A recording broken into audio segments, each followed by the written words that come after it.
Thanks for watching The Nine. Did you know it's National Happiness Month, and who doesn't maybe need a little extra happiness right now? Mindset coach and motivational speaker Nathalie Botezatu is here to show us how to change maybe our perspective on what's going on right now. Nathalie, welcome. Hi there, Dina. Thank you so much for having me. Well, thank you for hanging out with us. I was intrigued about your title, Mindset Coach. So what does that mean exactly? Absolutely. So I work with business owners and entrepreneurs and really anybody who's a leader in whatever type of career space that they're in. And I help them shift the way that they're thinking, the way that they're believing, and so that they can show up more powerfully within their workspaces, within their relationships, and within any aspect of their life that they desire. How much can we change? We can't change what's happening around us, but we can certainly change our reaction, or I guess our perception of it. Is that what you mean by changing your mindset? Absolutely. So every single one of us has the ability to choose what it is that we want to focus on. And what we focus on from a mental perspective, we get to create more of.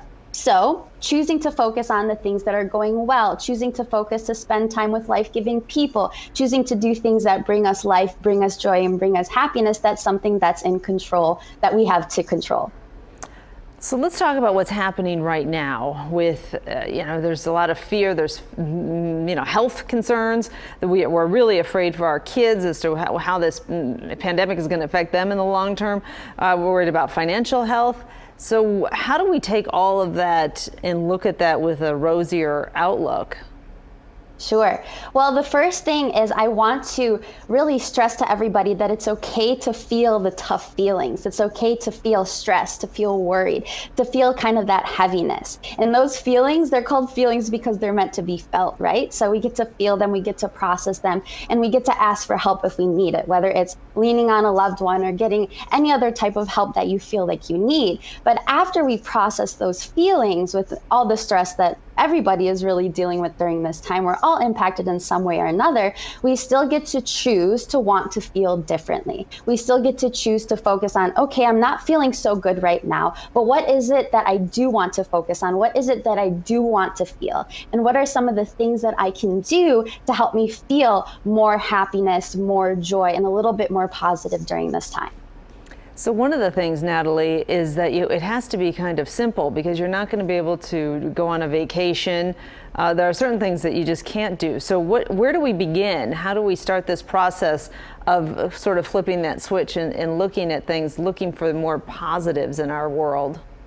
Absolutely. So first off, I'm all about simple and easy, actionable things to start doing on a day-to-day basis. Like you said, we can't all go on a vacation right now, especially with travel restrictions, but we can all be a little bit more intentional with doing the things that elevate our emotions and make us feel a little bit better. My absolute favorite is 5 to 10 minutes a day moving our bodies. It is scientifically proven that moving our bodies is going to release endorphins. It's going to release those feel-good hormones. It's going to make us feel a little bit better. Go outside for a 5 to 10 minute walk, get some sunshine. That's a little bit of an extra bonus. I'm really big on little dance parties. I personally have little dance parties in my apartment all the time, just to really elevate my emotions and to feel a little bit happier, a little bit more energized. And doing that consistently, a little bit here and there throughout the day, can really, really elevate our emotions and elevate our state.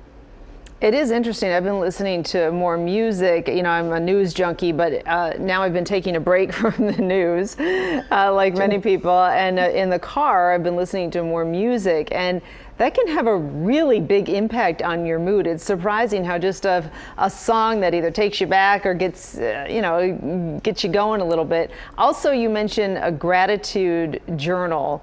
Or I don't even know if we want to call it that, because that maybe sounds too complicated, but just keeping track every day. What do? You write down a couple things you're grateful for?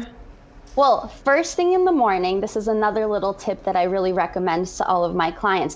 First thing in the morning, this can take 5 to 10 seconds. It's super easy. Just write down 5 things that you're grateful for. 5 people, 5 places, 5 gifts or talents that you have, food, anything that you're grateful for. And really kind of sit in the feels of being grateful for those 5 things. Gratitude is one of the highest vibing emotions. Dr. Joe Dispenza talks about gratitude as one of the most elevated emotions that we can experience. And when we get into a state of gratitude, we're feeling so different. And starting your day off with listing off 5 things that you're grateful for is a great foundation to lay to have a great rest of your day.